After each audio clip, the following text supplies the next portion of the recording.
Mr. Speaker, the cost of the bureaucracy under this Prime Minister is rocketing up by $20 billion. That's $1,300 for every family in Canada. And what did it buy? The biggest federal strike in Canadian history. 150,000 people out on the streets, blocking streets, buildings, and even ports. It cost the Prime Minister $20 billion to cause this strike. How much will it cost him to end it? Right Honourable Prime Minister. Speaker, on this side of the table, we continue to believe in the power of working at the bargaining table. Public servants provide important services to Canadians, and we value their work. That's why we're working tirelessly to reach a deal that is fair to public servants and reasonable to taxpayers. That is and has always been our goal. We expect both sides to bargain in good faith and reach an agreement because all Canadians are depending on it. Honourable Leader of the Opposition. But all that he did is increase the cost of bureaucracy by $20 billion a year. So that's $1,300 per Canadian family. That's a 50% increase. And what did that buy Canadians? The biggest federal dream. 150,000 unemployed workers, in fact, who are on strike. They are in the streets. This is a very expensive strike. How much will it cost the Prime Minister to end the strike? The very Honourable Prime Minister. Mr. Speaker, we believe that a deal will be reached with PSAC. Public servants deliver important services to Canadians, and our government appreciates their work. That's why we are working tirelessly to reach an agreement that is fair for public servants and reasonable for taxpayers. That has always been our goal. It will remain our goal. We hope that both parties will negotiate in good faith to reach an agreement because Canadians are counting on it. Mr. Speaker, last year, Canadians were lining up to wait for their passports for days. Now, the minister is asking them, begging them even, to not file for new passport or apply to renew their passport. Never has a G7 country made such a request of its citizens. It's sad and embarrassing. The Prime Minister increased the cost of the public service by 50%, but can't even manage service delivery. Will the Prime Minister acknowledge that this is an emergency and he needs to handle it right now? The Honourable Minister of Families. Thank you, Mr. Speaker. It's unfortunate that the Conservatives don't, that the other parties don't understand that I said so in order to be honest with Canadians so that they understand what services can be delivered during this strike. It's also unfortunate that Conservatives don't seem to understand that we need to respect the right to strike. We respect workers. We respect public service workers. We respect Canadians too. That's why we are at the bargaining table negotiating with the public service. We will reach a good deal that is good both for public servants and the public. Thank you, Mr. Speaker. Grasswood. Thank you, Mr. Speaker. Even though the public service spending has increased by 53%, we find ourselves in the grips of the biggest federal public service strike in history because of the Prime Minister's epic incompetence. Canadians are being denied the services they pay for and actually deserve. A solution, according to a Liberal cabinet minister yesterday, was, well, don't apply for passports anymore. Can you believe that? Don't apply for passports. When will this government get the job done and restore services for all Canadians? The Honourable Minister.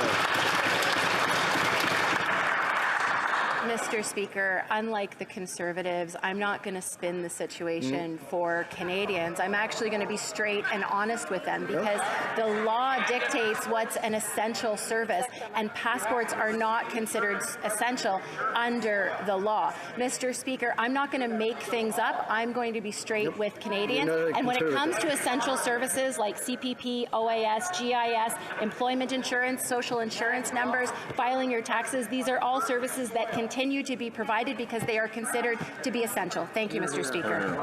Member for Caribou, Prince George. Let's be straight with Canadians. It takes a special level of incompetence to spend $21 billion, increased spending of $21 billion on bureaucracy, and an additional $22 billion on outside consultants, and still end up with the largest federal public service strike in history.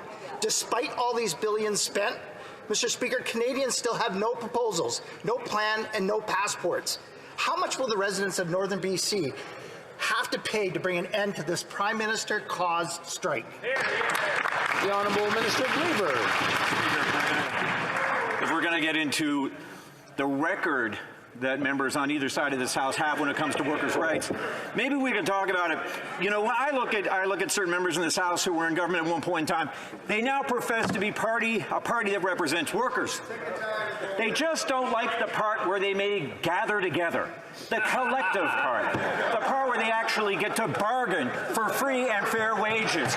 On this side of the House, I will tell you, we believe in that collective bargaining process, Mr. Speaker. We will be there to the end. We will reach a fair and reasonable deal for taxpayers as well. The Honourable Member for Bruce Grey, Owen Sound.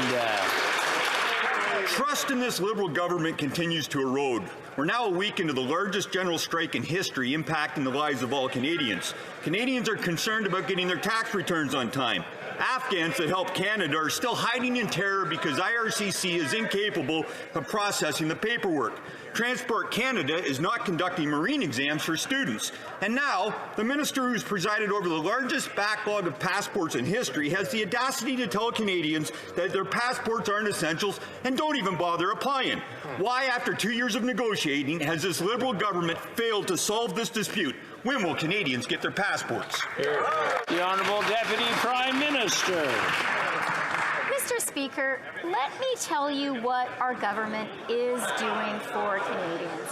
Mr. Speaker, a few weeks ago in this House, we tabled a budget which for some reason the Conservatives don't want to talk about. And you know why they don't want to talk about it, Mr. Speaker? Because we balanced fiscal responsibility with compassionate and necessary investments in Canadians. Mr. Speaker, we are providing dental care for Canadians, so you won't be able to tell the size of someone's paycheck by their smile. We are providing a grocery rebate to the Canadians who need it the most, and we are investing in the jobs of the future in a green industrial policy. Thank you very much, Mr. Speaker. The ongoing public service strike is a direct result of the Prime Minister's extraordinary incompetence. The Prime Minister needs to do his job and come to a deal with the workers to bring this labour dispute to an end. He had 2 years to get the job done, but you know what? He couldn't bring it home. Instead, he spent $20 billion more on our bureaucracy, only to deliver poorer services to Canadians and a demoralized public service. Now, with the largest federal public service strike in history, Canadians don't have access to basic and necessity government services. And soon, he will turn to taxpayers to bail him out of his mess once again. Only a Conservative government, Mr. Speaker, will cut back on high-priced consultants that are bloating the costs of government. Conservatives will deliver common-sense leadership that ensures Canadian taxpayers get value for their money. Yeah!